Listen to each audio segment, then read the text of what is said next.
Welcome to a stool from a pallet video. Now, there is another video about how to break apart your pallet, but so far we'll assume we've done that. This was a requested video by Dog Duck Lark from Twitter. So if you anyone to blame, she's the one to blame. So we have all these spars. I've got one in the workshop, which I shall show you. The first cut. So we're trying to do it all from pallet wood. So no sort of sneaking in an extra bit of 4x2 here and there. This is all from one pallet. So there are obviously some compromises. So you can see we've got our length here with the nails. We're trying to avoid the nails all the time if we can. So the first thing to do is work out how big you want your stool. I've lost mine. Where is it? In the corner.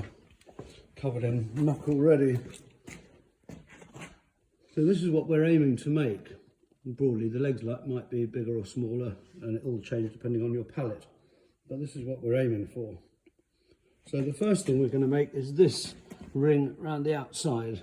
That's probably the easiest thing, although we might do it a different way with the legs. We found it easier before. So what you need, I'd go halfway between the nail holes to the nail holes. Mark a line, a pencil line, little mark, then put your set square on it and mark the line so it's square. You can use the saw. The saw is always, it's not as good as a square, but if you sit the saw against that, that happens to be a right angle. So a useful little trick. Then once you've got that, we need a slight angle because we want the legs to splay out. So rather than cutting these square, we need them at an angle. So the best way to do that is to mark this middle line square.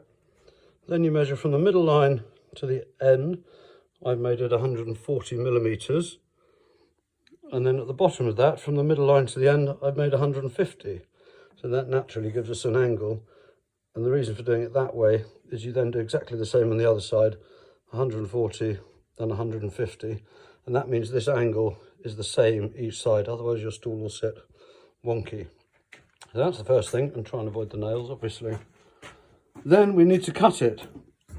Cutting it, lots of people find a problem with cutting it. So the easiest way, what do? Once we've got our line, we make another line down the edge of the board. And then the same, you can see I've done the same on that side. And when you start cutting, the heel of the saw, which is this end, is much less flexible. You can see that end wobbles, whereas the closer you are to the handle, it's more stable. So the first thing, find your line. I'm holding the phone, but normally you put your thumb against the saw to get it just perfectly on the line. And the first thing you do is start at the heel end, and you just draw the saw back like that, all the way the length of it. And that gives you this little groove. So that starts you off on the right lines, literally. But then it's tempting. You can do it, you follow this line, but that I find difficult, and the saw can wander this way and wander that way.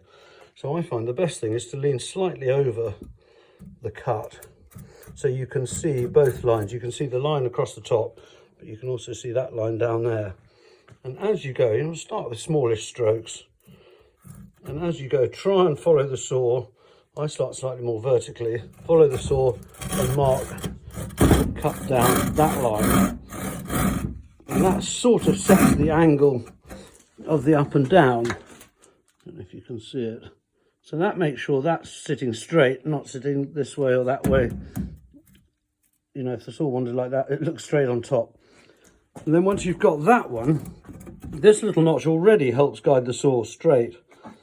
Then as you saw, you're still keeping half an eye on the line down the edge, but you're basically watching the saw teeth as they creep along here, and that gives you a chance to alter it.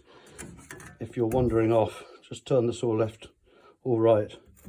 The other key, once you're starting, is to use long strokes. Once you've got it into the groove, you want long strokes. Lots of people do this, and that makes it very easy to wander. Whereas long strokes, I mean, I imagine the science behind it is, again, because this heel of the saw is more stable, it cuts you back onto the line, and there's much less wobble there than there is there. So, now you cut it. Long strokes.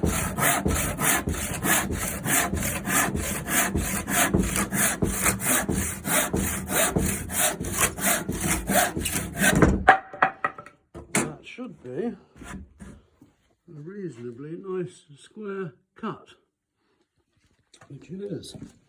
This board's got a slightly curved edge, so we'll get this of it, and then we're going to do the same the other end, and then we'll cut 4 pieces exactly the same. So what we'll do with them, the easiest thing to do is once you cut one of them is to use that one as a template. Always use the same one as a template, because that you can creep, just the thickness of the pencil line creeps you. If you use this bit and then use the next bit and the next bit, your final board ends up kind of growing. So always use that.